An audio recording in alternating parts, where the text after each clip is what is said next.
Fujian is actually the roots of many Chinese Filipino na big businessmen dito.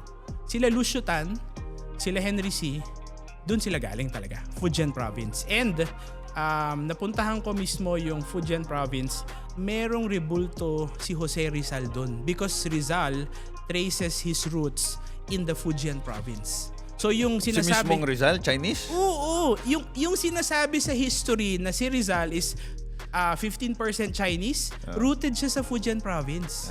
Kasi yung side ng nanay niya, ano yun, first immigrant from the Fujian province.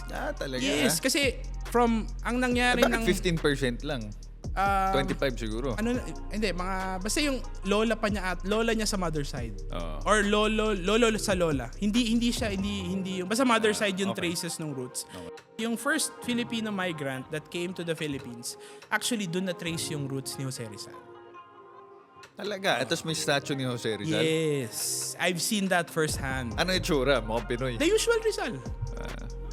And Okay. every birthday niya, every death anniversary niya, yung consulate natin doon, they go there, they naglalagay ng wreath doon sa statue monument ni Rizal. Ano yung kwento nila kay Rizal? Ba't siya nagka-statue? Because they consider Rizal to be Chinese and Rizal is a national hero in the Philippines. So parang it's also Para may respeto pa din. giving them immense pride na may Chinese Kumbaga, blood na dumadaloy dito na Yung pinakamagaling na Pilipino. may Chinese blood. Galing sa China din pala. May ganun.